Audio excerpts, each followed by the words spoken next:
Le désert à perte de vue. Des barbelés qui délimitent une zone où il n'y a pas âme qui vive. Derrière la grille, un ennemi invisible, la radioactivité.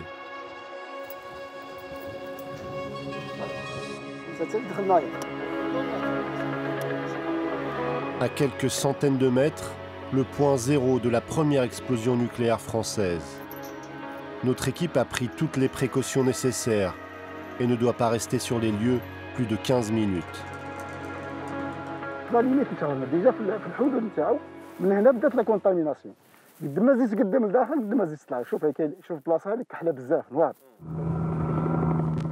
À cette tâche insolite au milieu du désert, à ce décor lunaire, à ce cercle de 800 mètres de diamètre de sable vitrifié et noirci.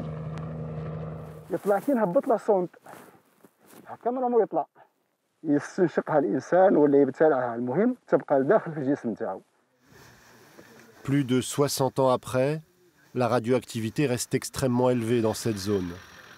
Abderrahmane Boualali a travaillé pour l'armée française lors des 4 essais atmosphériques.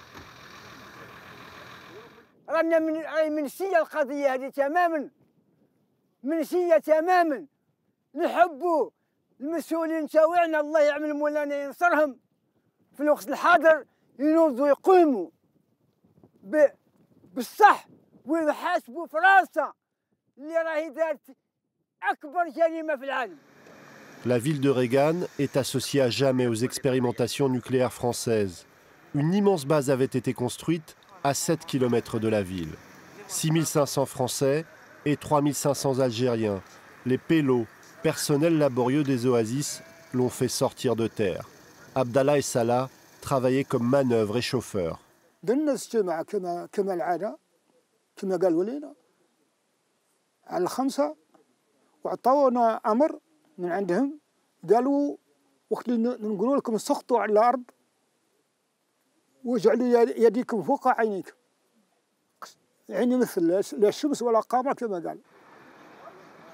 نهار 13 فبراير القنبله بات تنوض وباش يعني نعطيكم واحد الوصيات لازمكم تنبطحوا وتغمضوا عينيكم تغمضوهم وتنبطحوا عندنا معدين هكا ونطلوا فينا الفضول عندنا نطلوا باش اشنو هذا الشيء وهما الكبار يبكوا ومغطين بالكوفيرتا مازال زايدين الكوفيرتا.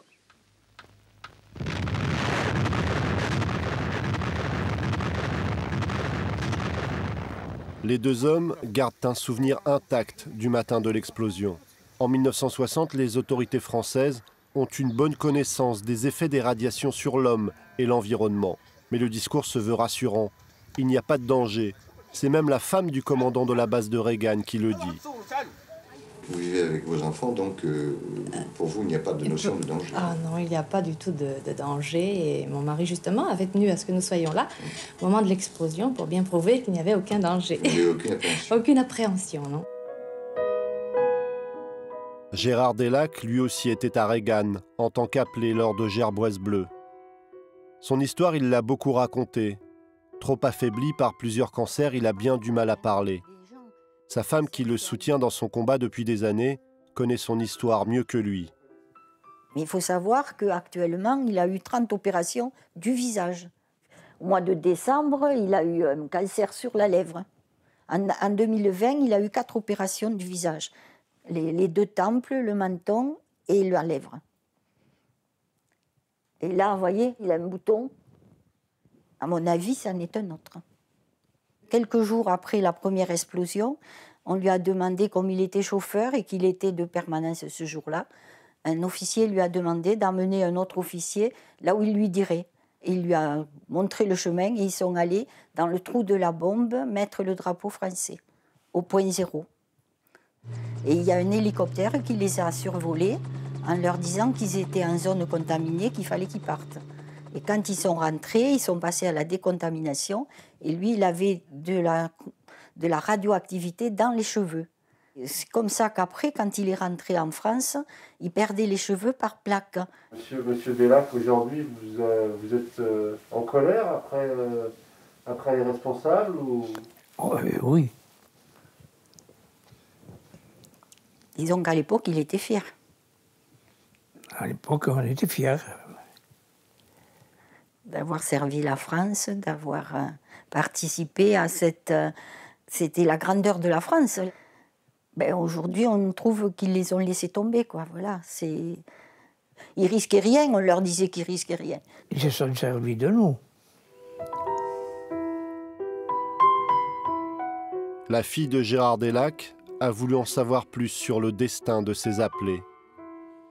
Elle a repris des études d'histoire, rédigé une thèse sur les vétérans des essais nucléaires, publiée en 2006. Je trouve que c'est important que ces hommes-là puissent avoir des explications et puis que nous, on sache aussi ce qui s'est passé parce que à travers les documents que j'ai pu avoir de certains officiers, etc., je me suis rendu compte que finalement, l'État était bien sûr au courant des conséquences et qu'ils n'ont pas pris toutes les précautions qu'ils auraient dû prendre. Donc là, je me dis, je ne suis pas en colère, mais c'est normal qu'on le sache. L'État craint qu'on puisse lui reprocher une mise en danger des populations civiles autant que militaires. Gérard Delac a été un des tout premiers à être indemnisé par l'État après des années d'un combat acharné, porté notamment par l'Association des vétérans des essais nucléaires.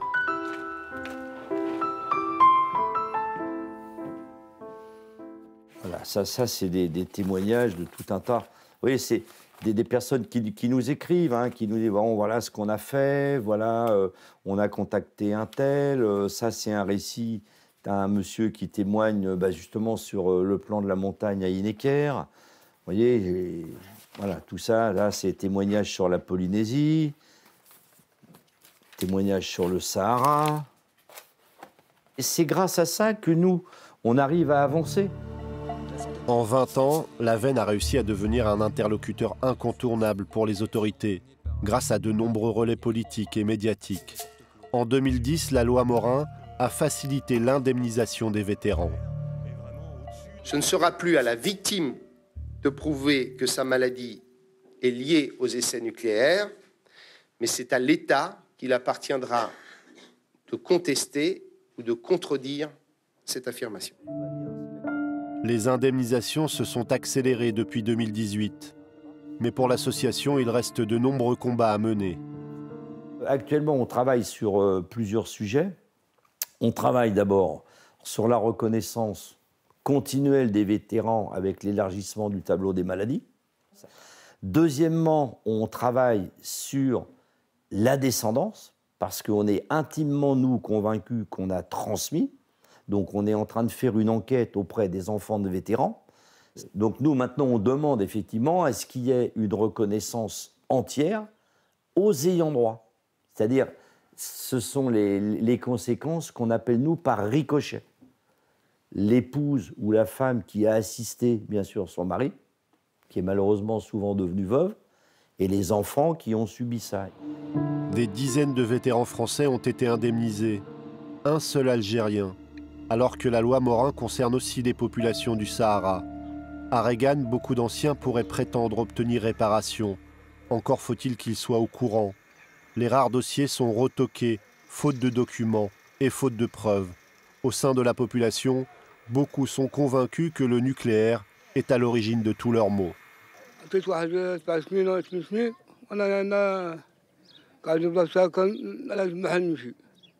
ورحت للعين تاع البودا والنسوانية والنسوان نوقف وياك ونتعلم الاشياء.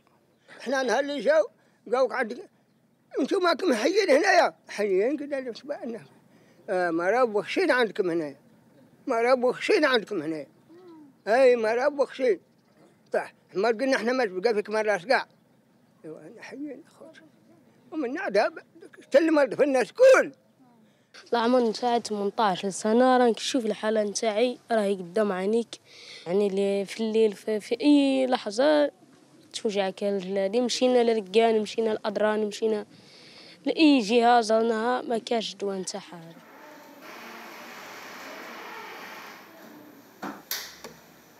J'ai passé 10 ans de ma vie à Tamanrasset. Pendant cette période, j'avais constaté qu'il y avait beaucoup de cancers dans la région, et particulièrement le cancer de la thyroïde, le cancer du sein. Il y avait des cancers cutanés. C'est des choses que je voyais rarement, c'est-à-dire pas rarement, mais avec un pourcentage moins au nord. Ça, c'est le volet de cancérologie. Il y a un autre volet, c'est les malformations, sans parler des malformations orthopédiques. Les expérimentations françaises dans le Sahara servaient à préparer une guerre nucléaire, quel que soit le coût humain, même si le discours officiel à l'époque nie l'évidence. Je crois, mon général, que les expériences de Reagan n'avaient pas un but essentiellement militaire. C'est tout à fait exact. Le gouvernement français, en effet, a tenu à ce que ces expériences ne fussent pas seulement utiles dans le domaine militaire, mais encore dans le domaine humain, en faisant des expériences pour savoir dans quelle mesure l'homme pouvait être protégé contre ce danger nouveau qui est le danger atomique. Pour le dernier essai atmosphérique français, Gerboise verte, on a fait venir des chars et des troupes pour les exposer à la bombe et observer les effets des radiations sur les machines et les hommes. Christian Courel faisait partie de ces hommes. On a tourné le char sens contraire, c'est-à-dire qu'on a mis le côté arrière du char face à la bombe et nos 5 chars étaient là. Et après, bon, feu à volonté. Puis là, bon, alors pendant environ 2 secondes, 3 secondes, on a entendu un bruit et puis le char, 44 tonnes, il a bougé, il a fait un recul de 2 mètres. Puis après, ils nous ont demandé si tout allait bien à l'intérieur. Et puis après, bon, ils nous ont dit, bon, ben maintenant, on fait les manœuvres pour voir les radiations à gauche, à droite, reculer, avancer. Et puis on a fait ça pendant 2-3 heures. Une fois qu'on est sorti du char, alors là, il fallait qu'ils nous décontaminent. Approchez-vous pour les plaques. Tournez-vous. Allez vous rhabiller. Moi, De Gaulle, je lui en veux. Hein. On est les cobayes du nucléaire, c'est pas... Il y a des engagés, il y a des gens qui se font payer pour ça. Et là, ça va faire 60 ans, là, bientôt. Oui. Donc vous êtes toujours en colère? Ah bah toujours, oui. Là, moi, je comprends pas ça. Enfin, déjà, je voudrais savoir si mes copains sont morts ou pas. Ça me chagrine, ça. Si jamais vous passez à la radio, j'espère que... Putain.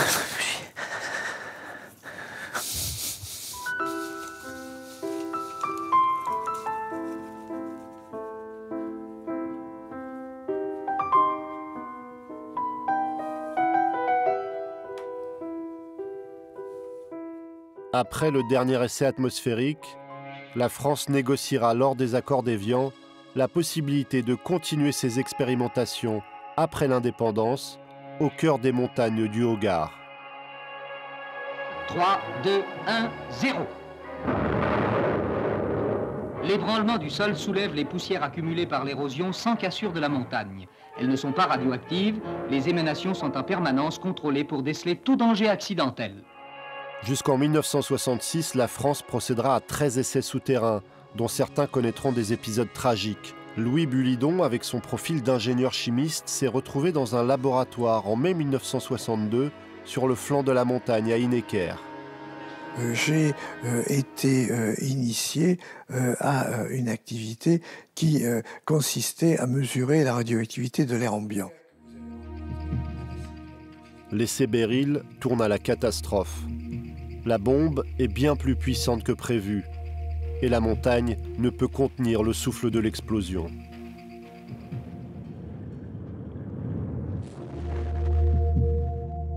Tout d'un coup, ça a été le coup de tonnerre et une poussière immense. Je suis donc rentré dans mon laboratoire et j'ai regardé ma bande et puis tout d'un coup, si vous voulez, j'ai vu mes mesures en vrai, si vous voulez, s'est écarté de plus en plus de ma ligne de référence et j'ai vu, si vous voulez, qu'il y avait un nuage radioactif, certainement d'une très très forte radioactivité qui passait au-dessus de nous. On voit la propagation. Et regardez en bas, oui, ça y est, ça c'est mauvais. Ça c'est mauvais. Ça c'est mauvais.